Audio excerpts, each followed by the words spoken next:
O Senhor esteja convosco. Ele está no meio de nós. Proclamação do Evangelho de Jesus Cristo, segundo Marcos. Glória a vós, Senhor. Naquele tempo, Jesus saiu e foi para a região de Tiro e Sidônia.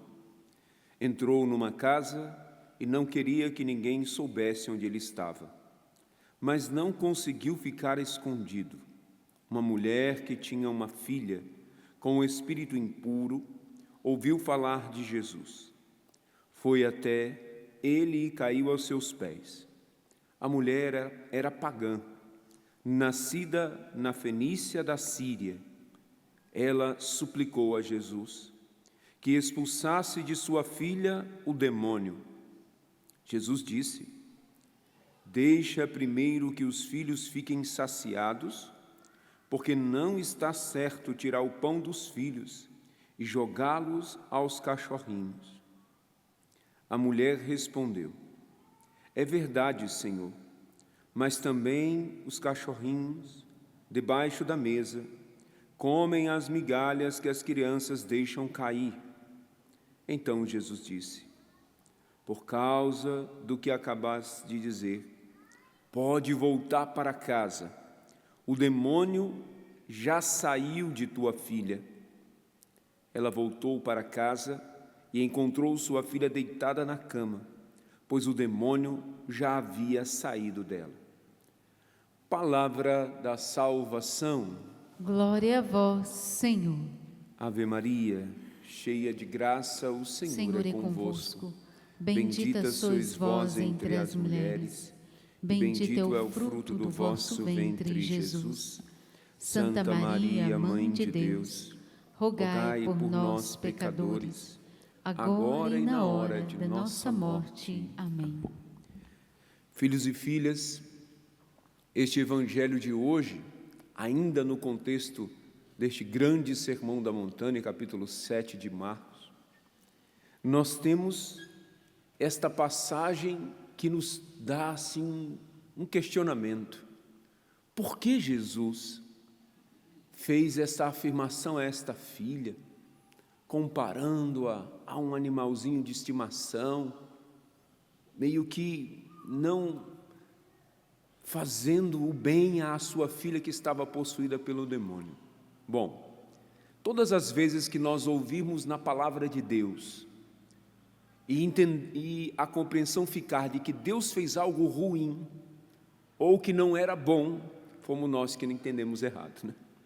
E todas as vezes que o demônio, o mal, parece bom, o nosso entendimento está errado. Deus não pode fazer o mal, não porque Ele seja bonzinho, mas porque Ele é a própria bondade. E o mal não pode ser bom, porque no inferno e em Satanás não há bondade. Há engano e mentira. Então vamos, neste trecho, trazer pontos que nos revelam esta bondade de Jesus. Primeiro, Jesus saiu e foi à região dos pagãos. Ele não estava no entorno de Jerusalém. Então, se era estrito o anúncio aos filhos de Israel, aos judeus, Jesus foi naquele lugar lançar as sementes do Evangelho, que depois seriam este grande fruto colhido por São Paulo, os apóstolos e até hoje espalhados pelo mundo inteiro, a partir, é claro, do povo judeu, do povo escolhido. Jesus era um bom judeu, Nossa Senhora era uma boa judia, São José era judeu, os anauíns, o resto fiel de Israel, mas que viveram os ensinamentos de Jesus.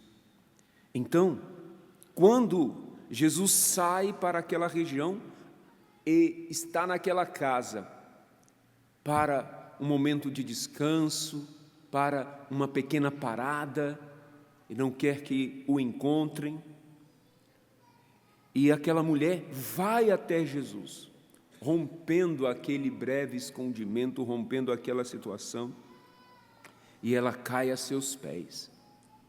Ela era pagã, e o demônio havia possuído a sua filha.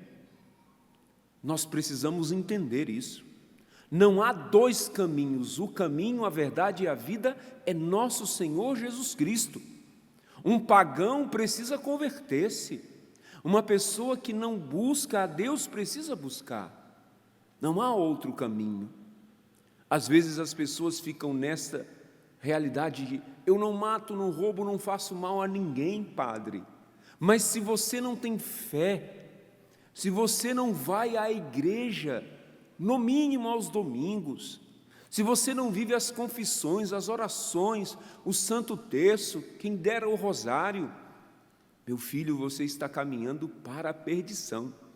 Um pagão, ou negligenciando a fé, ou até atacando a fé, vivendo cultos idolátricos, satânicos, ele não vai alcançar coisas boas nesse mundo, embora muitas vezes o próprio diabo, o mal, preserva aquela situação de aparente bem-estar, de aparente vida comum, num afastamento de Deus, que causa mal, que abre brechas ao demônio.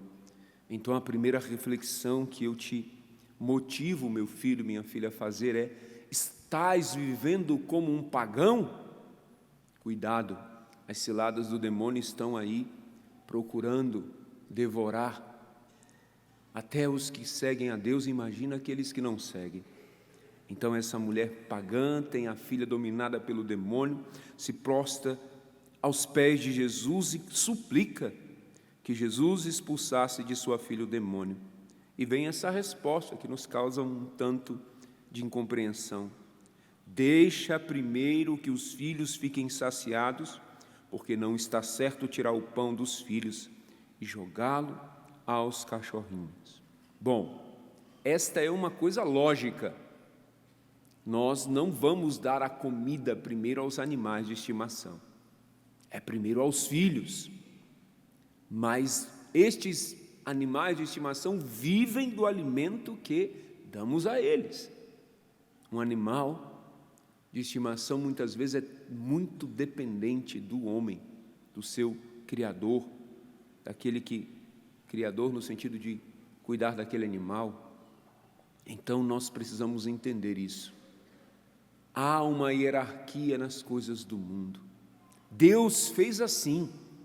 Os sacerdotes recebem de Deus a graça de dar aos filhos o pão, o alimento do dia, a Eucaristia, a adoração, a confissão dos pecados, e os filhos recebem isso. Há uma hierarquia nas organizações sociais.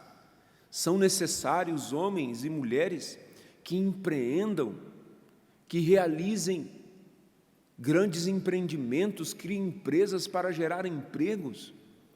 Não dá para que todo mundo seja empresário e dono de empresa. É necessário haver, dentro da hierarquia, tanto da igreja como social, estas pessoas dotadas de maiores dons para ajudar os outros, para ser uma bênção na vida dos outros.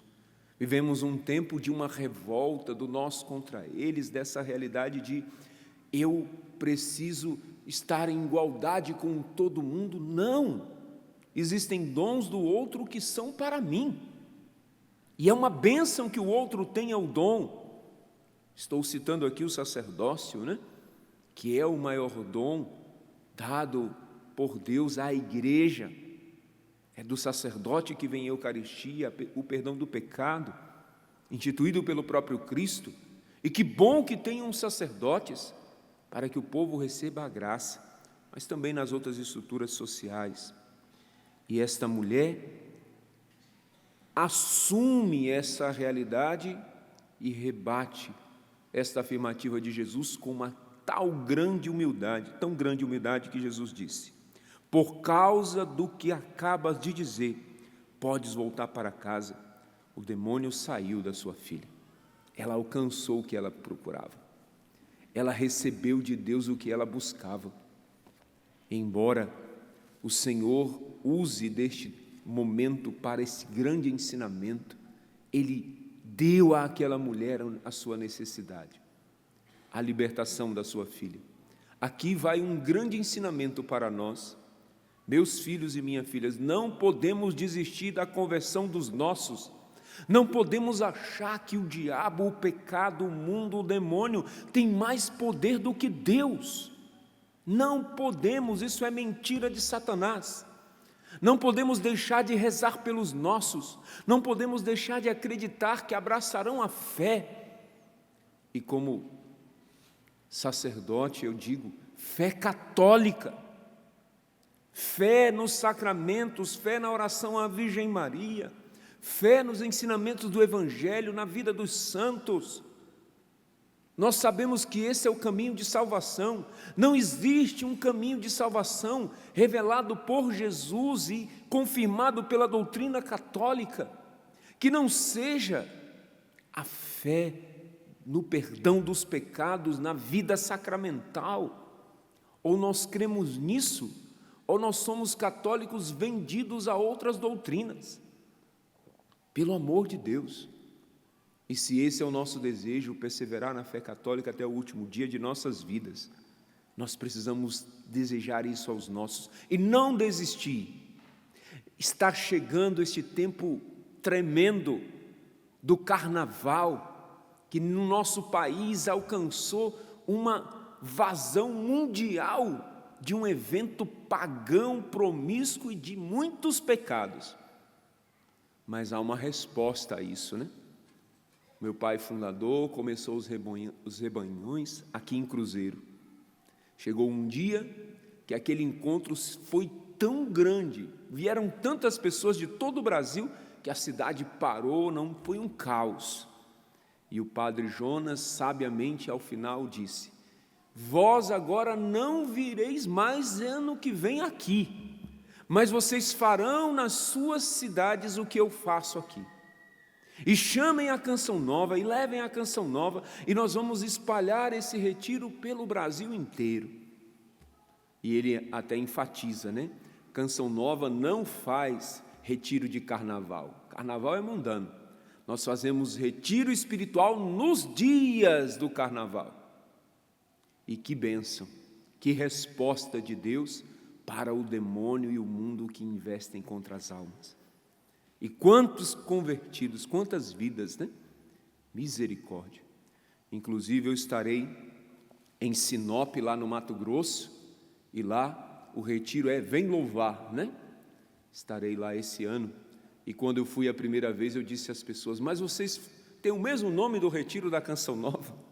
E eles disseram: não, padre, foi a Canção Nova que assumiu esse nome depois de conhecer o Vem Louvar de Sinop. Salete Ferreira foi lá pregar o retiro, e houve uma decisão de que não seria mais retiro de carnaval, mas teria que buscar outro nome, e a Salete deu a ideia de colocar esse nome que já era vivenciado lá em Sinop, no Mato Grosso, e foi aceito, né? E até hoje, o Vem Louvar da Canção Nova. O demônio não tem a última palavra, o diabo e o pecado não têm a força, nem comparada à graça de Deus.